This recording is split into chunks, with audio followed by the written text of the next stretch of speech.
팀의 주제가 뭐였죠? 저희 팀의 주제는 외제적 동기가 내재적 동기에게 미치는 영향입니다. 저희가 이 주제를 선정하게 된 계기가 있는데요. 요즘 학생들은 시험 준비를 할 때 이번 시험 잘 보면 휴대폰 바꿔주세요 이런 얘기를 많이 합니다. 그래서 그러한 제안이 정말 효과가 있는지 궁금해져서 주제로 선정하게 되었습니다.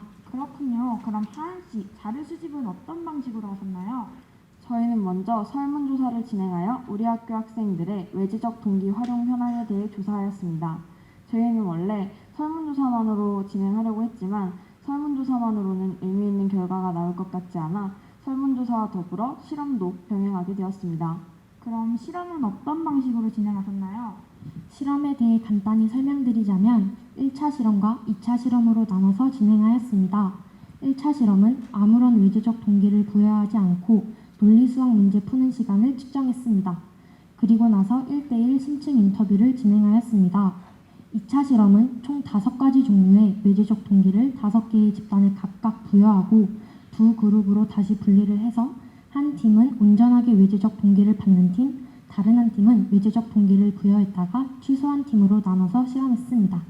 5가지 종류의 외제적 동기는 구체적으로 무엇인가요? 첫 번째, 칭찬. 두 번째, 성취 단계별 보상. 세 번째, 과제 완료 시 보상. 네 번째, 칭찬과 단계별 보상을 함께하는 것. 다섯 번째, 칭찬과 완료 시 보상을 함께하는 것.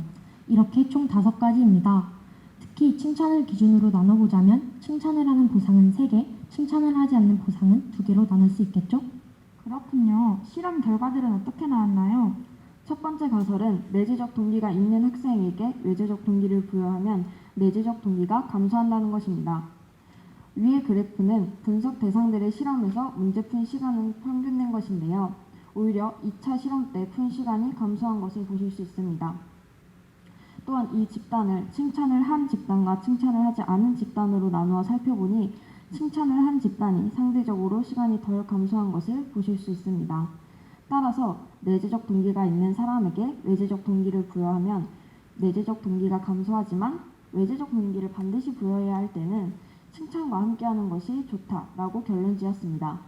두 번째 가설은 내재적 동기가 없는 학생에게 외제적 동기를 부여하면 내재적 동기가 상승한다는 것입니다. 가설 2의 첫 번째 그래프를 보시면 오히려 푼 시간이 감소한 것을 보실 수 있습니다. 이번에도 가설 1처럼 칭찬의 유무에 따라서도 나눠봤는데요.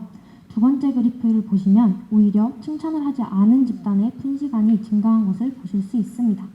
따라서 저희가 내린 결론은 가설과는 달리 내재적 동기가 없는 사람에게 외제적 동기를 부여해도 내재적 동기는 상승하지 않으며 칭찬은 하지 않는 것이 더 좋다고 결론을 지었습니다. 세 번째 가설은 어떤 학생이든 외제적 동기를 부여하면 일시적으로 학습 능률이 올라간다입니다. 실험 결과 푼 시간과 맞춤 개수 모두 증가하였기 때문에 가설 3은 맞는 것으로 결론지었습니다. 또한 일시적으로 학습 능률을 올리는 데에는 칭찬보단 다른 보상이 더 효율적이라는 것을 알아내었습니다. 포스터를 보니 어떤 유형의 외제적 동기가 가장 효과적인지에 대해서도 분석한 것 같은데 어떤 외제적 동기가 가장 효과적이었나요? 보상별로 시간 변화의 평균을 내어 그래프로 나타내본 결과 단계별 보상과 칭찬을 함께하는 집단이 가장 많이 증가했습니다. 따라서 학생이 내재적 동기를 가지고 있는지 없는지를 판단할 수 없다면 단계별 보상과 칭찬을 함께하는 것이 가장 효율적이라는 것을 알게 되었습니다. 이번 실험에선 적은 인원수, 문제의 난이도 변화, 칭찬의 진정성 등의 문제가 있어서 아쉬웠지만 다음에 다시 하게 된다면 실험 대상을 확대하고 문제 시범단을 조직하고 칭찬을 객관화하는 것 등을 통해 부족한 점을 채워나가도록 하겠습니다. 이번에 통계 포스터를 제작하면서 실생활에 활용할 수 있을 만한 유의미한 결과물을 얻을 수 있었고 저희 진로인 교육 분야에 대해서도 전문성을 기르고 문제 탐구 능력을 기를 수 있었던 매우 뜻깊은 시간이었던 것 같습니다. 이상으로 발표를 마치겠습니다. 감사합니다.